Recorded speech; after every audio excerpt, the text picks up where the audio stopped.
সৌনকাদি ঋষিসকলে যেতিয়া শ্ৰীমদ ভাগৱত কথা শুনিবৰ কাৰণে সুখদেৱৰ ওচৰলৈ গৈছিলে যে হে গুৰুদেৱ, পৰীক্ষিত মহাৰাজক যি ভাগৱত শুনাইছিলে 7 দিন, আৰু আমিও সেই ভাগৱত শুনিব বিচাৰো। তেতিয়া সুখদেৱ মহাৰাজে কৈছিল, ভাগৱত শুনা নহয় আৰু মই শুনাব নোৱাৰো। ভাগৱত হল বুজা, ভাগৱত হল জীৱন ৰূপান্তৰ কৰা, ভাগৱত হল জীৱনক মহাজীৱনলৈ উত্তৰণ ঘটোৱা, মৃত্যুৰ পৰা অমৃত তত্ত্ব দান কৰা। আৰু ভাগৱত যেহেতু তোমালোকে শুনিব বিচাৰিছা, সুতক মাতি লৈ মই সুতকে দায়িত্ব দি আহিছো, গতিকে সুতৰ মুখৰ দ্বাৰা শ্ৰীমদ ভাগৱত শুনিব পাৰিবা। আৰু তেতিয়া সেই ঋষিসকলে সুতদেৱক নিমন্ত্ৰণ কৰি ব্ৰহ্মাৰ ওচৰত গৈ ব্ৰহ্মাক সুধিছিলে, হে পিতামহ, আমি সৎকথা শ্ৰৱণ কৰাৰ কাৰণে আমি ইচ্ছা কৰিছো, স্থান নিৰ্মাণটো আপুনি কৰি দিয়ক। আৰু যিকোনো স্থানত সৎকথা পাবন নহয়, যিকোনো স্থানতে সৎকথা হৃদয়ংগম নহয়, যিকোনো স্থানত সৎকথা জীৱনৰ কল্যাণকাৰী হৈ নুঠে।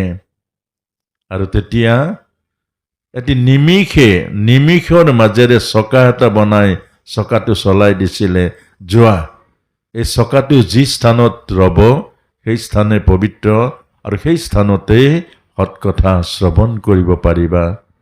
আৰু তেতিয়া সেই গৈ নৈমিষা অৰণ্য, অৰ্থাৎ যিটো স্থান, তাত নৈমিষা নাম নাছিলে আগত। সেইটো পুৰু ৰজাৰ সকলে সেই সময়ত অনেক যজ্ঞ কৰা এটি ক্ষেত্ৰস্থানত চকাটো ৰৈ গ'ল, আৰু সেই চকাটো ৰোৱা স্থানকে নৈমিষা অৰণ্য ৰূপে অভিষিক্ত কৰিলে। কাৰণ নিমিষতে এটি চকা বনাই ব্ৰহ্মাই পঠিওৱাৰ কাৰণে এই স্থানৰ নাম হ'ল নৈমিষা অৰণ্য। আৰু সেই নৈমিষা অৰণ্যতে 60,000 ঋষিৰ মাজতে শ্ৰীমদ ভাগৱতৰ কথা হৈছিলে। কিন্তু সুতৰ মুখৰ পৰা নুশুনো বুলি তাত বহু ঋষি ইতিমধ্যে গুচি গ'ল। কাৰণ এটা পৰম্পৰা আছে, শ্ৰীমদ ভাগৱত কথা, বেদৰ দিব্য কথাসমূহ আগতে পৰম্পৰা আছিলে, ব্ৰাহ্মণে ক'ব, বেলেগে ক'ব নোৱাৰে, বেলেগে কোৱাৰ পৰম্পৰা নাই। আৰু এই পৰম্পৰা কেতিয়া আৰম্ভ হৈছে, পৰম্পৰাৰ পৰা কেতিয়া সেই শুদ্ৰই ভাগৱতৰ আসনত বহিছে, ৰোমহৰ্ষণ সূত প্ৰথম বহিছে ভাগৱতৰ আসনত। আৰু বহুৱাইছে ঋষিসকলে। কেলে বহুৱাইছে? এক মহৎ উদ্দেশ্য আছিলে। তেওঁলোকৰ দিব্য দৃষ্টি আছিলে, কাল মায়াৰ সিপাৰত দেখিছিলে যে কলিযুগত ব্ৰাহ্মণে এই ধাৰাটো এৰি দিব। ব্ৰাহ্মণসকলে কলিযুগত যি এই ভাগৱতৰ ধাৰা, বেদান্তৰ ধাৰা, উপনিষদৰ ধাৰাবোৰ প্ৰায় এৰি দিব। তেতিয়া এই ধাৰাটো যদি হেৰাই যায় পৃথিৱীৰ পৰা, তেতিয়াহ'লে মানুহ কিহেৰে জীয়াই থাকিব? মানুহৰ জীৱন দুৰ্বিষহ হ'ব, আধ্যাত্ম জীৱন নষ্ট হৈ যাব। আৰু সেইকাৰণে তেওঁলোকে প্ৰজ্ঞাৱান ঋষিসকলে কলিযুগৰ কাৰণে এটি নতুন ধাৰা আনিলে, ৰোমহৰ্ষণ সূতক প্ৰথম ভাগৱতৰ আসনত বহুৱাইছে। আৰু সেই ৰোমহৰ্ষণ সূতক যেতিয়া আসনত বহাইছিলে, তেতিয়া সেই বলৰাম প্ৰভু সেই ভাগৱতৰ অনুষ্ঠানলৈ আহিছিলে। কিন্তু ৰোমহৰ্ষণ সূতে তেওঁ বলৰাম প্ৰভু অহাৰ পাছতো শ্ৰদ্ধা নকৰিলে, তেওঁক কোনো আদৰণি নজনালে, তেওঁ মূল আসনত বহি আছিলে ভাগৱতৰ। আৰু তেতিয়া বলৰাম প্ৰভুৱে কুশ বোনেৰে খোজ মাৰি আসনতে তেওঁক বধ কৰিলে। আৰু সেই কথা কাৰ্যত ঋষিসকল বৰ দুখিত হ'ল, ব্যথিত হ'ল। তেতিয়া প্ৰভুক খাটিছিলে যে প্ৰভু, তেওঁক আমি মাতি আনি বহুৱাইছোঁ কলি যুগৰ কাৰণে, যে কলিৰ এনেকুৱা এটা মলিন যুগ আহিব যে সেই সময়ত উচ্চসকলে ভক্তি ধৰ্মৰ নধৰিব, উচ্চসকলে ভক্তি ধৰ্মৰ ধাৰাটো প্ৰবাহিত নকৰিব, এৰি দিব। বিষয় বাসনাৰ প্ৰবলতা বেছি হ'ব। ধন টকা পইচা অৰ্থাৎ ব্ৰাহ্মণসকল যে বা উচ্চ বৰ্ণৰ যিসকল সাধক আছিলে তেওঁলোক ত্যাগী হ'ব লাগে, কিন্তু তেওঁলোক ভোগী হ'ব, আৰু যাৰ কাৰণে এই ধাৰাটো নষ্ট হৈ যাব। আৰু সেই উদ্দেশ্য আগত লৈ আমি ৰোমহৰ্ষণ সূত মানে যি ভাগৱত পাঠ কৰিলে কথা ক'লে গোটেই শৰীৰৰ ৰোম থিয় হৈ যায়, ইমান মধুৰ, ইমান সুন্দৰ। আৰু আমি বহুৱাইছিলোঁ। গতিকে আপুনি ভগৱান, আপোনাৰ কোনো পাপ নহয়। আৰু আপুনি এই পৰম্পৰা, আমাৰ যিটো পৰম্পৰা, এই পৰম্পৰা ৰাখিবৰ কাৰণে এইটো উপায় দিব লাগে, তেওঁক জীয়াই দিব লাগে। আৰু ৰোমহৰ্ষণ সূতক তাত জীয়াই দিলে। আৰু তাৰ পাছতে ক'লে আপোনাৰ কোনো পাপ নাই, আপুনি অনন্ত। গতিকে আপুনি অনন্ত পাপ নাই যদিও লোক পৰম্পৰা ৰক্ষা কৰি আপুনি তীৰ্থ ভ্ৰমণ কৰিব লাগিব, নহ'লে এইটো পৰম্পৰা থাকি যাব।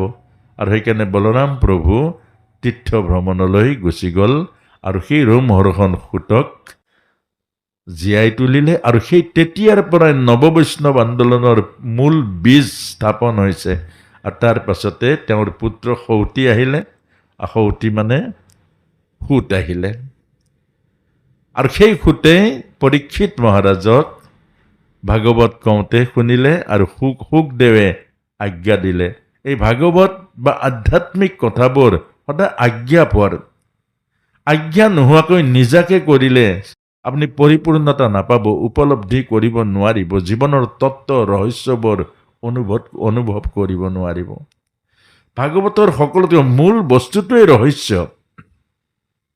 জ্ঞান বিজ্ঞান তদং ৰহস্য, এই চাৰিটা তত্ত্ব আছে। আৰু সেই ৰহস্যত উপনীত নোহোৱালৈকে আধ্যাত্ম জীৱনৰ বা ঈশ্বৰ তত্ত্বৰ বা ঈশ্বৰীয় অনুভৱ কেতিয়াও নাহিব। আৰু কালি কৈছোৱে, সংসাৰৰ মান সন্মান সকলো পাবলৈ সক্ষম হ'ব, কিন্তু ঈশ্বৰৰ অনুভৱ আৰু ঈশ্বৰৰ কৃপাটোৰ পৰা বঞ্চিত হৈ থাকিব। গতিকে সেইকাৰণে আমাক কৈছে আজ্ঞাপৰ ভক্তি। আৰু সেই আজ্ঞা মানে হ'ল গুৰু আজ্ঞা। গুৰুৱে যেতিয়ালৈকে আজ্ঞা নিদিয়ে, গুৰুৱে যেতিয়ালৈকে আসনত নবহায়, তাৰ তেতিয়ালৈকে অপেক্ষা কৰিব লাগিব, গুৰু সেৱা কৰিব লাগিব, আৰু গুৰুৰ প্ৰতি ঐকান্তিক শ্ৰদ্ধা আৰু ভক্তি কৰিব লাগিব। আৰু যিদিনা গুৰুৱে বহুৱাব সেইদিনাই ৰাজমাৰ্গ পাব, আৰু সেইদিনাৰ পৰাই এই ধাৰাটো অক্ষুণ্ণ থাকিব। আৰু এইকাৰণে এই শ্ৰীমদ ভাগৱত দাড়ি নোহোৱা ভাগৱত। আমাৰ ভাগৱত লিখিছে দাড়ি থকা জনে, ব্যাসদেৱে। ব্যাসদেৱৰ কিমান দীঘল দীঘল দাড়ি আছে, নহয়নে বাৰু? অৰ্থাৎ ঋষি পৰম্পৰাত দাড়ি আছিলে। আৰু সেই বৈদিক যুগ, সেইটো দাড়ি অৰ্থাৎ আমাৰ যিটো দাড়ি যে আছিলে ঋষিমুনিসকলৰ, ইমান দীঘল নহয় জানো? এই দাড়ি থকা যুগটো হ'ল বৈদিক যুগ। আৰু বৈদিক যুগত ভকতি আৰু ঈশ্বৰ নাছিলে, সাধনা আৰু শক্তি আছিলে, ত্ৰিকালজ্ঞ আছিলে তেওঁলোক। আৰু সেই ত্ৰিকালজ্ঞ পাইছিলে সাধনাৰ দ্বাৰা, শক্তিৰ দ্বাৰা, আৰু নিজৰ তপস্যাৰ দ্বাৰা। এতিয়া সেইকাৰণে ব্যাসদেৱৰ ভাগৱতত বহুৱালে সুখদেৱৰ দাড়ি নাই। আমাৰ বহু কেতিয়াবা প্ৰশ্ন কৰে, কেলে দাড়ি থাকিলে ভাগৱত পঢ়িব নোৱাৰি জানো? বহুতে কয় এই কথাটো, যে দাড়িটো হ'ল অহংকাৰ বা অভিমানৰ প্ৰতীক। কেলে আমি বৰ পুৰুষ নহয়, আমি বৰ তটস্থা শক্তি। কোনো জীৱ পুৰুষ হ'ব নোৱাৰে, পুৰুষ এজনেই, সেইজন হ'ল পুৰুষোত্তম ভগৱান। কিন্তু আমি সেই পুৰুষোত্তম ভগৱানৰ তটস্থা শক্তি। এতিয়া আমি তটস্থা শক্তি হোৱাৰ কাৰণে আমি নিজকে পুৰুষ বুলি ভাবি লওঁ, আৰু সেইটোকে কৈছে অহংকাৰ। আমি নিজকে যেতিয়া পুৰুষ বুলি ভাবি ল'ম, এইটো ভাবি লোৱাটোৱেই অহংকাৰ। কিন্তু সত্য হ'ল আমি বৰ কোনো পুৰুষ নহয়, পুৰুষ এজনেই, সেইজনে হ'ল পুৰুষোত্তম ভগৱান। পূৰ্ণ পূৰ্ণমদাঃ পূৰ্ণমৃদম পূৰ্ণাৎ পূৰ্ণমুদচ্যতে পূৰ্ণস্য পূৰ্ণমদায় পূৰ্ণমেৱ অৱশিষ্যতে। এজনেই পূৰ্ণ। আৰু সেই আমিবোৰ অৰ্থাৎ পূৰ্ণ ভগৱানৰ জগতত সেৱাৰ কাৰণে, পূৰ্ণ ভগৱানৰ জগতত প্ৰচাৰৰ কাৰণে, জগত সৃষ্টিৰ কাৰণে, জগত ব্যাপক প্ৰকাশ কৰিবৰ কাৰণে আপোনাক মোক অৰ্থাৎ দায়িত্ব দিছে। আমি দায়িত্ব পাইছোঁ। আৰু সেই দায়িত্বটোৱেই হ'ল পুৰুষৰ দায়িত্ব পোৱা কাৰণে আমি আংশিক পুৰুষ। ধৰিব পাৰিছেনে? আংশিক পুৰুষ। এতিয়া আংশিক পুৰুষৰ অহংকাৰ যেতিয়া হ'ব, তেতিয়া ভকতি নহ'ব, ভগৱানক স্বীকাৰ নকৰিব। মই কৰিছোঁ। দৰাচলতে ভগৱানেই কৰিছে, জীৱন ভগৱানে দিছে, সংসাৰ ভগৱানে বনাইছে, ইটা বনাইছে, চিমেণ্ট বনাইছে, এইবিলাক চব ভগৱানে বনাইছে। সৃষ্টিত যিমানবোৰ আছে চব ঈশ্বৰে বনাইছে। কিন্তু আমিবোৰে মই বনাইছোঁ। কেলে বনাইছোঁ? ঈশ্বৰক স্বীকাৰ নকৰোঁ। মই কৰিছোঁ, মই বনাইছোঁ, মই ঘৰ বনাইছোঁ, মই চাকৰি কৰিছোঁ, মই কৰিছোঁ। এই এই মোৰ যেতিয়ালৈকে থাকিব তেতিয়ালৈকে ভকতি নিশিজে। এতিয়া ভকতি কৰিবলৈ হ'লে সেইকাৰণে দাড়ি মোচ খুৰাই প্ৰভু প্ৰভু কৰিব লাগিব। এইটোৱে অৰ্থাৎ ৰেকৰ্ডটো উল্টা কৰিব লাগিব। মইটো বাদ দি প্ৰভুৱে কৰাইছে, এইবোৰ সকলো প্ৰভুৰ কৰাইছে, প্ৰভুৰ সেৱা মই কৰিছোঁ, চব জগত হ'ল প্ৰভুৰ। এইটোৰ নাম হ'ল ভকতি। আৰু এইটোৱেই হ'ল দাড়ি মোচ নোহোৱা অৱস্থা। অৰ্থাৎ দাড়ি মোচটো খুৰাই আমাক সাধনা দিছে প্ৰকৃতি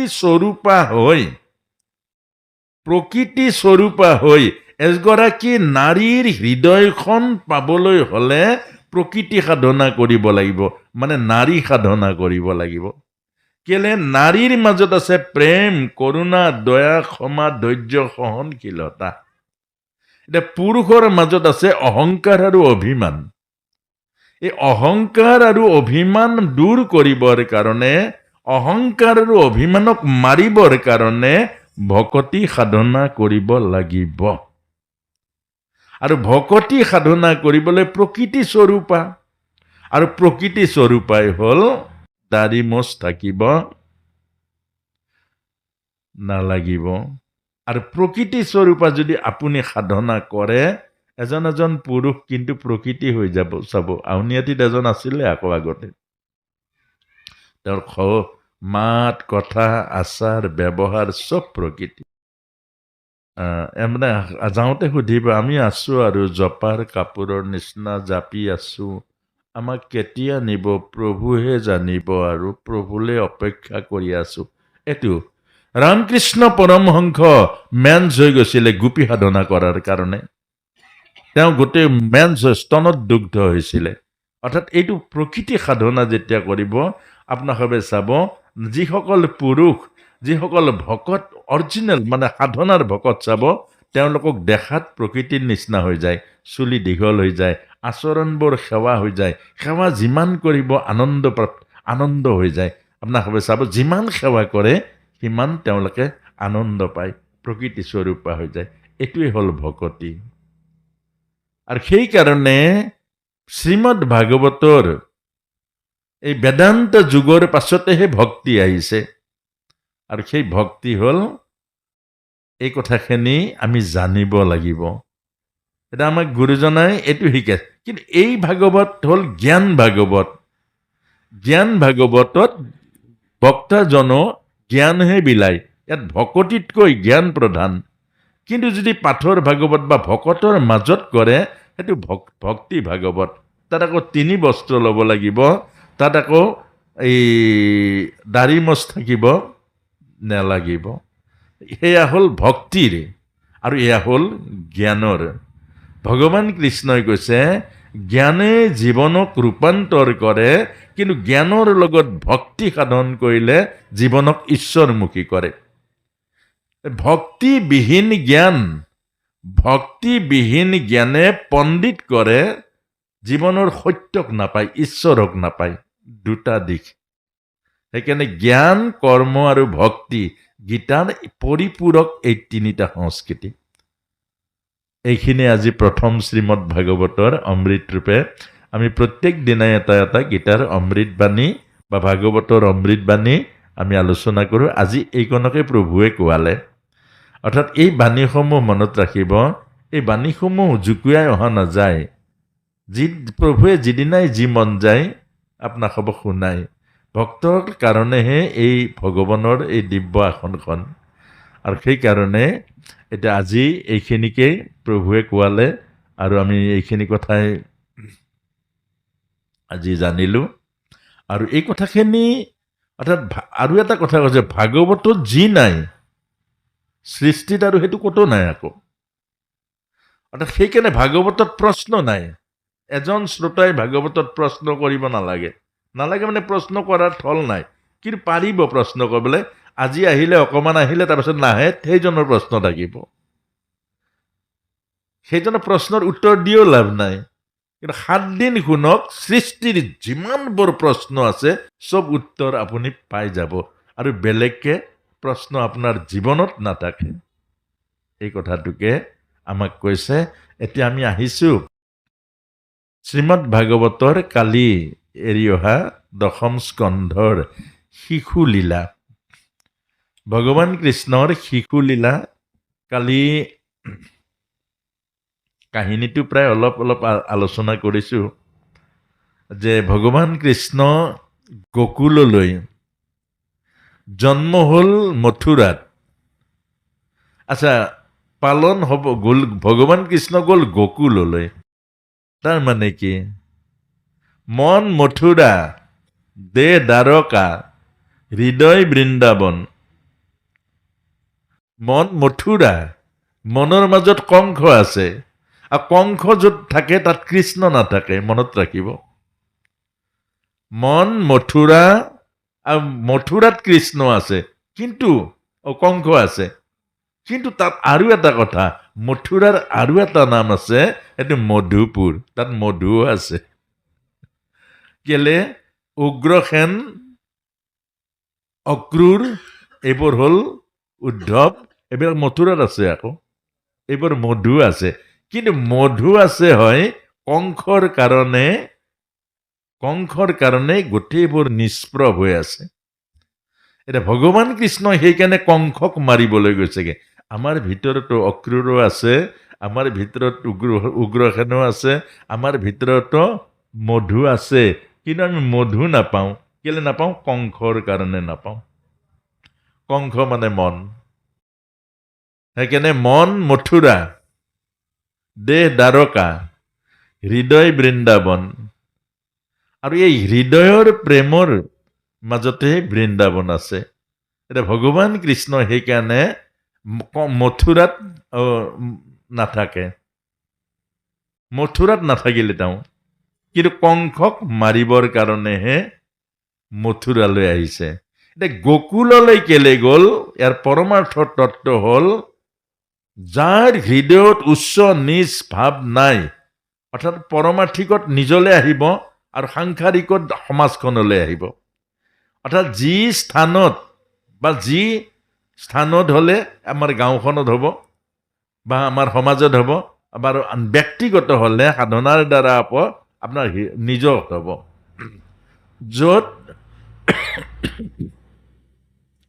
য'ত মানে মন নাই। মন মানে কি বাৰু? দুটা মন আছে। এটা হ'ল মাইণ্ডলেছ মাইণ্ড, মন নোহোৱা মন। মন নোহোৱা মনটো ভাৱযুক্ত মন, তাতে ঈশ্বৰ পায়। এটা হ'ল সংসাৰী মন। সংসাৰী মনত ভাৱ নাথাকে, সংসাৰখন সোমাই থাকে, আৰু সেইকাৰণে সেই মনৰ দ্বাৰা ঈশ্বৰক নাপায়। প্ৰেম কৰুণা দয়া সেই মনত নাথাকে। এতিয়া ভগৱান কৃষ্ণ জন্ম পাইছে ক'ত? কংসৰ কাৰাগাৰত। কংস মানে যোৱাকালি কৈছিলোৱে, কুশাসনযুক্ত মনৰ অধিকাৰী প্ৰতিজন মানুহ কংস। নহ'লে কংসটো মৰিলে, আকৌ কংস মাৰিবৰ কাৰণে কি প্ৰয়োজন আছে? কংস মৰা নাই জানো? তে কংসৰ চৰ্চাটোৰে কোনো প্ৰয়োজন নাই। প্ৰয়োজন আছে কংস এটা প্ৰতীক, আৰু সেই প্ৰতীকটো হ'ল কুশাসনযুক্ত মনৰ অধিকাৰী প্ৰতিজন কংস। এতিয়া কুশাসন কি? অহংকাৰ। মন হ'ব লাগে প্ৰেমী, মন হ'ব লাগে পবিত্ৰ, মন হ'ব লাগে ঈশ্বৰ কেন্দ্ৰিক, মন হ'ব লাগে প্ৰেম দয়া কৰুণাৰ কেন্দ্ৰিক, হ'ব লাগে নালাগে? হয় জানো? মনটো আমাৰ অহংকাৰ, মনৰ মাজত আছে অভিমান, মনৰ মাজত লোভ। লোভে এনেকৈ শাসন কৰিছে, লোভৰ কাৰণে মানুহ মাৰি দিব। 10 টকাৰ 100 টকাৰ কাৰণে মানুহ মাৰি দিছে। মোহৰ কাৰণে কিমান বন্দী হৈছে। ভৰত ৰজা মোহৰ কাৰণে আহি পেলাই হৰিণ জন্ম হৈ গ'ল। অৰ্থাৎ মোহে কিমান অধগতি কৰি দিলে জীৱনক। সেইকাৰণে লোভ, মোহ, কাম, ক্ৰোধ, মদ, মাশ্চৰ্য, এই 6টাই হ'ল যাৰ মনত শাসন কৰি আছে। অৰ্থাৎ স্বাৰ্থত পৰিলে বাপেককো বন্দী কৰিব, স্বাৰ্থত পৰিলে বাপেকক বৃদ্ধাশ্ৰমত পঠিয়াই দিব, স্বাৰ্থৰ পৰিপন্থী হলে ভায়েক হৈ নাথাকিব। এনেকুৱা মনৰ মানুহে জানো আনন্দ পাব পাৰিব? এবাৰ ভাবক। এনেকুৱা মনৰ মানুহে জানো না ঘৰত আনন্দ পাব, নে নামঘৰত আনন্দ পাব, নে সমাজত আনন্দ পাব, নে ক'ত পাব? তেওঁতো আনন্দ নাপায়। আনন্দ হ'ল কৃষ্ণ। আনন্দ নাপায় মানে কি? তাৰ জীৱনত কৃষ্ণ নাপায়। আৰু কিয় নাপায়? ভগৱানে কৈছে যে য'ত এইটো অৱস্থা আছে তাত মই নাথাকো। এতিয়া আমাৰ দায়িত্ব কি? এই কথাখিনি শুনিলো, আমাৰ দায়িত্ব কি? যদি কৃষ্ণ লাগে প্ৰথম মন চফা কৰিব লাগিব, তেতিয়া কৃষ্ণ পাব। এতিয়া এনেই যদি মন যিমান লেতেৰা আছে, নামঘৰত চাকি দিয়ক, মন্দিৰত চাকি দিয়ক, কৰবাত চাকি দিয়ক, কৰবাত শৰাই দিয়ক, বৃন্দাবন যাওক, কাশী যাওক, গয়া যাওক, মথুৰা যাওক, কি কামত আহিব? কেলে ভিতৰটো চফা লেতেৰা হৈ আছে।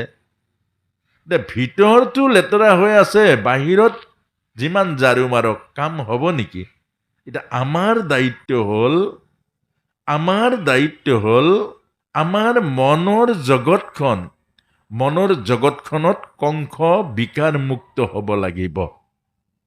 আৰু সেইকাৰণে আমাক উপায় দিছে। কেৱতে উপায় দিছে, ৰাম নাম লওক। শ্ৰীমন্ত শংকৰ গুৰুজনে কৈছে ৰাম নাম লওক, মনমেৰি ৰাম চৰণে লাগো। গুৰুজনাৰ প্ৰথম বৰগীত। হে মন ৰামৰ চৰণত ভজ, ৰামৰ চৰণত অনন্ত কোটি ব্ৰহ্মাণ্ডৰ সুখ আছে।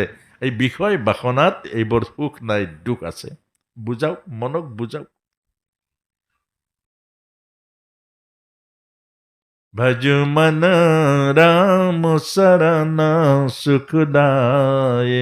কেৱতে সেইটোৱে ভজন গাই, গোটেই জীৱনটো সেইটো ভজন গালে। আৰু তাৰ কাৰণে প্ৰভু ৰাম গুচি গ'ল, আৰু প্ৰভু ৰামৰ চৰণ ধোৱাৰ সৌভাগ্য পালে। আৰু প্ৰভু অন্তিমত প্ৰভুৰ লগত চুক্তি কৰিলে যে আপোনাক যেনেকৈ সৰজু নদী পাৰ কৰিছো, এদিন সংসাৰ নদী পাৰ কৰিব লাগিব। এইটোৱে মোৰ দাবী থাকিলে।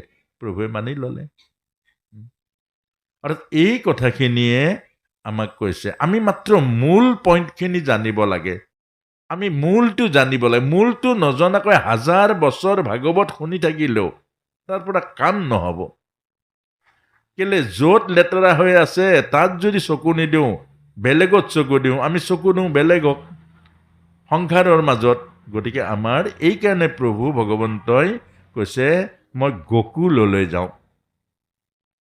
আৰু প্ৰভু ভগৱন্ত লৈ গ'ল, আৰু লৈ গৈ প্ৰথম বধ কৰিলে পুতনাক।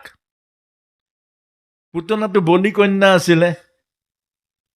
বামন ৰূপী ভগৱানক যেতিয়া চলিছিলে, তেতিয়া পুতনাই সেই 2টা বৰ খোজা নাছিলে জানো? অৰ্থাৎ পুতনা নাছিলে, এতিয়া বলিৰ কন্যা আছিলে। বলি কন্যা কৰি কোৱা নাজানো, এনেকুৱা এটা শিশু, এনেকুৱা এটা সুন্দৰ দিব্য বালক যদি মই পালোহেঁতেন, বুকুৰ অমৃত পান কৰালোহেঁতেন। সেইটো মাতৃত্বৰ ভাৱনা। সেইটো কেনেকুৱা হয়? এবাৰ শিৱসাগৰত, এইবোৰ আমাৰ বাস্তৱ জীৱনত হয়। কেতিয়াবা কোনোবাই এগৰাকী আইক মা লাগি যায়। শিৱসাগৰত এবাৰ এগৰাকী আয়ে, তেওঁ মানে জুলজি ডিপাৰ্টমেণ্টৰ হেড আছিলে, গিৰিয়েকো প্ৰিন্সিপাল হৈ ৰিটায়াৰ হৈছে। তেওঁ মই ইমান সেৱা কৰিলে মোৰ লগত বন গোস্বামীও আছিলে ৰাতিপুৱা মই বহুৱাই সুধিছোঁ তেওঁ কাহানি ওপৰত বহা নাই কাৰ্পেটত বহি যায় মই বোলো আপুনি ইমান উচ্চ শিক্ষিত এগৰাকী মহাবিদ্যালয়ৰ এনেকুৱা এটা প্ৰবক্তা আপুনি ইমান তৃণমূল পৰ্যায়ৰ সেৱাটো গঢ় পালে ৰাতিপুৱা গিৰিয়েককো চব সেৱা কৰিছে আমাকো কৰিছে চব কৰিছে তেতিয়া এই কথাটো ক'লে যে এই চাকৰিটো মই নহয় মই এগৰাকী গৃহিণী মই এগৰাকী কাৰোবাৰ পত্নী মই এগৰাকী কাৰোবাৰ মা আৰু এয়া মোৰ গৃহস্থী ধৰ্ম এইটো মোৰ সত্য সেইটো সত্য নহয় মই চৰণ চুই সেৱা কৰি আছো মনেৰে এইটো হ'ল মাতৃত্বৰ ভাৱনা এইটো মাতৃত্বৰ ভাৱনা অৰ্থাৎ মা শব্দটো কি জন্ম দিলে মা নহয় প্ৰেম কৰুণা দয়া ক্ষমা ধৈৰ্য সহনশীলতাৰ প্ৰতিমূৰ্তি মা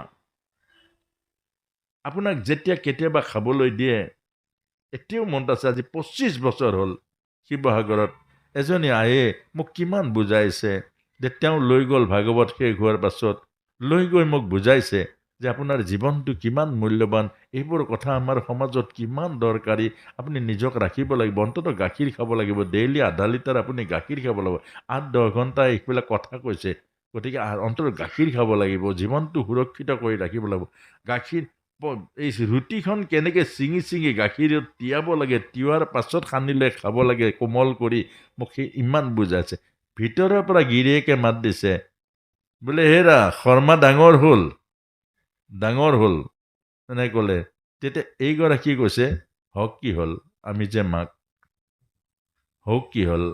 যে মাক এই কথাটোকে বুজাইছে এইটো হ'ল মা সেইগৰাকীয়ে যে 25 বছৰ মনত আছে সেই এটা মাতৃত্বৰ প্ৰতি মোৰ যিটো ভাৱনা এইটোৱে খবৰীৰ ভাৱনা এই খবৰী চণ্ডালিনী আছিলে দেহৰ চণ্ডালিনী আছিলে তেওঁৰ ভিতৰৰ যিটো প্ৰভুৰ প্ৰতি পবিত্ৰ ভাৱনা সাক্ষী যে ফলবোৰ ৰাখিছে মিঠা মিঠা টেঙাবোৰ পেলাই দিছে এই পবিত্ৰ ভাৱনাটো হ'ল মা আৰু সেই মাতৃত্বক প্ৰভুৱে গ্ৰহণ কৰে আপোনাক মোকো কৈছে গ্ৰহণ কৰক সেই ভাৱনাক স্বীকাৰ কৰক আৰু সেই ভাৱনাহে আপোনাৰ মোৰ জীৱনৰ ভাৱনা আৰু তাৰ পাছতে সেই পুতনা অৰ্থাৎ সেইটো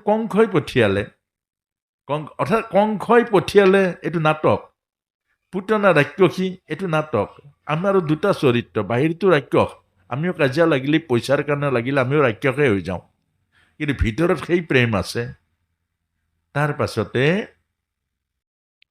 যেতিয়া দেখিলে মইতো ৰাক্ষসী এনেকৈ গ'লে মোকতো যশোদাই কেতিয়াও কেঁচুৱাটো ল'ব নিদিব লগে লগে মায়া ধৰি আহিলে সংসাৰখন যদি স্বৰূপ দেখে আপুনিও পলাব এইখন সংসাৰৰ স্বৰূপ যেতিয়া দেখিব আপুনি ময়ো পলাম এই সংসাৰখনৰ আচল বস্তু হ'ল বিষ আপোনালোকে মনত কৰিছে আজি সংসাৰত যে চকু পানী টুকিছে হাজাৰ হাজাৰ জনে কাৰণটো কি নিজৰ মানুহে কষ্ট দিয়ে যাক আপুনি আপোন কৰি লৈছে সেইটোৱে কষ্ট দিয়ে যিখন ঘৰ শান্তিৰ আশ্ৰয় বুলি ভাবিছিলে এদিন সেইখন ঘৰে আপোনাৰ জীৱনত দুখৰ কাৰণ হৈ পৰিব যিটো ল'ৰাক আপুনি মোৰ শয়নে সপনে যিটো ল'ৰাক মোৰ কৰিছিলে এদিন সি মুখত জুই লগাব সেইকাৰণে ভাৰতীয় সংস্কৃতি হৈছে মুখত যে পুত্ৰই জুই লগাব লাগে এইটোৱে বুজাইছে মোৰ আৰু এদিন জুই লগাব আৰু সেইকাৰণে এই কথাখিনি আমাক বুজাইছে এই সংসাৰখনেই হ'ল মায়া এই সংসাৰখন মৰি জনম দিয়ে মাৰি জনম দিয়ে এই সংসাৰখন এইটোৱে হ'ল পুতনা পুত মানে হ'ল বিষ কঢ়িয়াই অনাটোৱে হ'ল মায়া আৰু তাৰ পাছতে যশোদাই কৃষ্ণক দি দিলে আপুনি ময়ো দি দিওঁ আমাৰ বন্ধু কোন যি আপোনাক গ'লে শিখৰটো সি পইচা ভৰি খুৱায় শিখৰটো পইচা ভৰি খোৱাজন বন্ধু হয় নে নহয় আৰু ইটোৰ নাম নকওঁ ইটোতো কথাই নাই আপোনাৰ সেইজন আপোনাৰ কাৰণে বন্ধু হয় নে নহয় কিন্তু সেইজন দৰাচলতে বন্ধু হয় জানো এগৰাকী আয়ে অমৃত দিব লাগে কাৰোবাক গিলাচ হাতত তুলি দিয়ে এইটো পুতনা যি কৃষ্ণৰূপী চেতনাক মানুহৰ মাৰি দিয়ে, এইটো হ'ল মায়া। কিন্তু মৰমটো ইমান লগাব। বন্ধুবোৰ এনেকুৱা বন্ধু, জুৱা খেলিবৰ কাৰণে এজন বন্ধু, এজন পুতনা, মনত ৰাখিব। যেতিয়া বয়স হৈ গ'ল 70-80 বছৰ হৈ গ'ল, আপোনাৰ নাতিনীটো ডিঙিত সাবত মাৰি ধৰিলে, আপোনাক প্ৰাৰ্থনা কৰিব নিদিয়ে, সাধনা কৰিব, সেইজনী পুতনা আকৌ, মনত ৰাখিব। এই কথাটোকে বুজাইছে আধ্যাত্মিক জীৱনটো। সেইটো মায়া। মায়াটোৱে হ'ল ধৰিব নোৱাৰে কোনটো ভাল কোনটো বেয়া। পুতনা বধ কৰিলে ভগৱান কৃষ্ণৰ। কেনেকে বধ কৰিলে? মাতৃত্বৰ মুক্তি দিলে। কেলে দিলে মাতৃত্বৰ মুক্তি? আপোনাক মোক কৈছে ভগৱানত মৃত্যু নাই, অমৃত আছে। ভগৱানত মৃত্যু নাই, অমৃত আছে। ভগৱানত হিংসা নাই, প্ৰেম আছে। ভগৱানত কপটতা নাই, নিৰ্মল হৃদয় আছে। সেইকাৰণে এইজন ভগৱানক কেতিয়াও নাপাহৰিব। আৰু এইজন ভগৱানকে বন্ধু কৰি লওক। চব ঠগিব পৃথিৱীৰ সংসাৰত, প্ৰভুৱে নঠগে। পুতনাৰ নিচিনা ৰাক্ষসী ভাৱনাৰে ভগৱান কৃষ্ণক মাৰিবলৈ আহিছিলে, আৰু সেই পুতনাক মাতৃত্বৰ মুক্তি দিলে প্ৰভুৱে। এইটোৱে ভগৱান, আমাৰ ভগৱান। এইটোকে কেতিয়াও নেৰিব। সুদামাৰ যেতিয়া ভৰিত কাঁইট সোমাই পৰি আছে, কোনেও উলিয়াব পৰা নাই। পৰি আছে সুদামা, ভৰিত কাঁইট ফুটিছে, বেলৰ কাঁইট পৰি আছে। ভগৱান কৃষ্ণই দাঁতেৰে কামুৰি উলিয়াইছে কাঁইট, দাঁতেৰে। আৰু সেই ভগৱানক আমি নাম ল'বলৈ সময় নাই। ৰাতিপুৱা গোসাঁই ঘৰত সোমাবলৈ সময় নাই। ঢেৰ কাম। যে প্ৰভুৰ ওচৰত গৈ অন্তত বহিবলৈ সময় নাই। এই কথাটোকে আমাক বুজাইছে। এইটোৱে বুজাইছে ভগৱান কৃষ্ণৰ শিশুলীলাত, এই কথাটোকে বুজাইছে। আৰু পুতনা বধ কৰিলে ভগৱান কৃষ্ণই, অৰ্থাৎ আপোনাক মোকো কৈছে পুতনা বধ কৰক। পুতনা মানে মায়া। মায়া বেলেগ বস্তু। আপোনাৰ নাতি আছে, আপোনাৰ কাম কি? আশীৰ্বাদ দিয়ক। আশীৰ্বাদটোতকৈ এইবোৰো ডাঙৰ জানো? বেলুন কিনি দিয়া, পিষ্টল কিনি দিয়া, কিবা কিনি দিয়া, এইবোৰ জানো বস্তু? এই বস্তুটো কি? সেইটো মায়া নহয়। সেইটো মায়াত কেলে পৰে? আশীৰ্বাদ দিয়ক আপুনি, তাক ভাল উপদেশ দিয়ক। শুন, এইখিনি নকৰিবা, এইটো বেয়া, এইটো ভাল। ভগৱানৰ ওচৰত অন্তত ভগৱানৰ পুতলা এটা আনক, ভগৱানৰ কৃষ্ণ মূৰ্তি এটা আনক। তাক সদায় কৃষ্ণ মূৰ্তিটো বুজাওক, এইজন কৃষ্ণ, এইজন প্ৰেম কৰোণাৰ প্ৰতি মোৰ, এইজন সকলোতকৈ কল্যাণ ভাল। এইবোৰ বুজাওক। মীৰাকটো প্ৰথম সেই মূৰ্তি দিওঁতেই মীৰা মহাভাগৱত হৈ গ'ল। এইবোৰহে কৰিব লাগে। এইবোৰ কৰিব লাগে নালাগে? আমি কি বৰ কৰোঁ?